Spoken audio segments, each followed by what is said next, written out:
Alright, so here we've got the last movement of Adolphus Hailstork's Pied Piper of Harlem. Get on board the A train, little children. And although it looks, well, funky on the page and it kind of sounds funky to the ear, it's got a really simple rhythmic skeleton. So as long as we're aware of where our two beats are in every single bar, then we're okay, because we're just in 2/4. 1, 2, 1, 2. And so we want to be able to divide that beat into eighth notes. 1 and 2 and 1 and 2 and, as well as into sixteenths. 1 E and a, 2 E and a, 1 E and a, 2 E and a. We're going to be playing on all parts of the beat. And we'll also have sixes in this as well. 1, 2, 3, 4, 5, 6. 1, 2, 3, 4, 5, 6. All of that is just taking our eighth notes, 1 and 2 and dividing them a little bit further. So here's what I mean. Right here at the beginning, we're going to be really careful about our rhythm. From here, from the beginning all the way to A, we're just dealing with eighth notes and sixteenths. 1 and 2 and a, E a, 2 and 1 and 2 and a, E a, 2 and 1 and 2 and a, E a, 2 and 1 and 2 and a. The other thing is that when we take a step back without the flute and check out what's going on here, there's really only one harmony being played in these first 8 bars, and it's a kind of 7th chord. Our notes here are D, or 4th line D, F, A, and then C, 2 ledger lines above the staff, and that's it.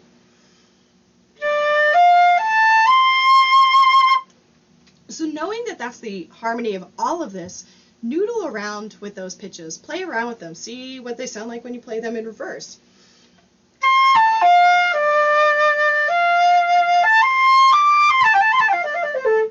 Like, getting to know them in that way in your ear and in your fingers is just like all of our scales. But when you start to take a look back at what's going on here, then you start to notice, oh wait, A, F, F, D, F, D, F, G, A. Okay, that G sharp is just leading us to that A. Everything else is just outlining this chord.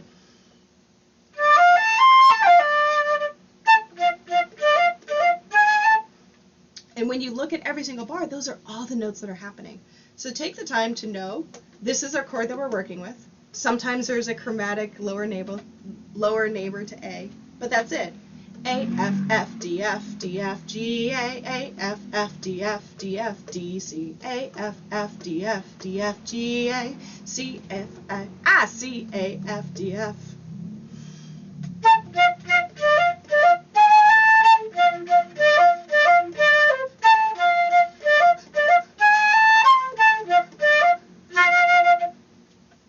When we get to A, and actually every section from here on out, it looks like it's suddenly a totally different thing, because, oh my goodness, we have a 6 on the downbeat, starts on high E flat, a pitch we haven't played, a rhythm we haven't played. But if you look beyond that 6, oh wait, then we go F, D, F, D, F, G, A. It's the same melody as before. We're just doing this slight variation of having this new lick on the downbeats. So let's take a look at that lick. We've got E flat, D, C, C flat, B flat, A flat.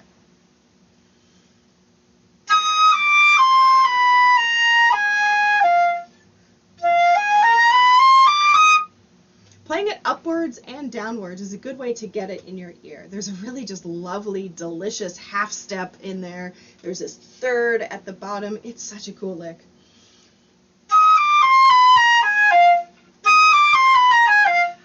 So when you're playing it, make sure you're hitting all those little inflections, but really they're just taking up what used to be. It's just a more intense version of that.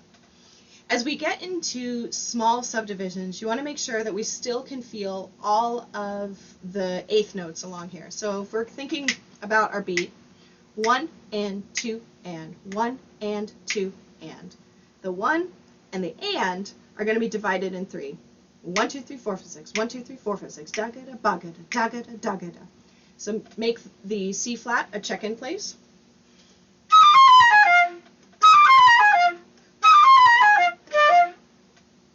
And regardless of what speed you're going, whether you're going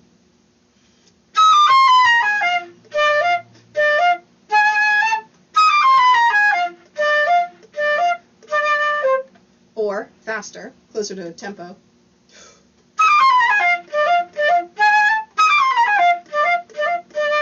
You want to make sure that you feel the middle of the beat being really, really square. Don't rush past the quick fingering of C flat.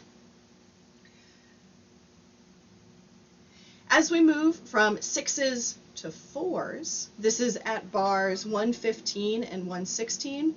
So we go through the same melody at the beginning, but the way that we finish it has a little bit more of it's a ragtime almost, hemiola syncopation. I love it. So we're going yum ba-dum ba-dum ba-da zagada dagada daka daka da ba daka dum.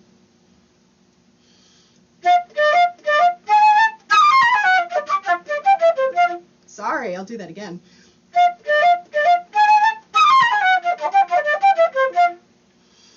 When we get there, we want to keep the sense of the beat steady. 1, 2, 3, 4, 5, 6, da da da da da ba da da dum. These are eighth notes. Zaka da da da da ba da da da ba da da dum. Zaka da da da da ba da da da da da dum. That's one more reason that's really helpful with this particular piece to be practicing with metronome from the beginning. So this tempo that I'm at, that's a little bit under tempo, just as a way to be able to hear and feel every single note. So I'm going to grab a tempo for you. Zaka da da da da da da da da. About quarter equals 72. So when you've got that and you have that click happening,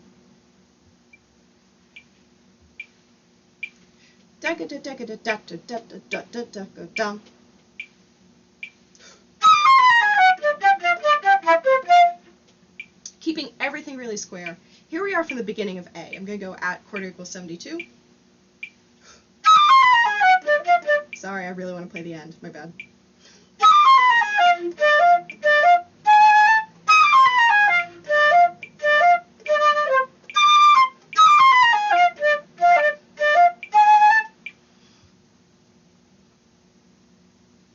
Excellent, and that's everything all the way through. Steady rhythm, accurate notes. Have fun.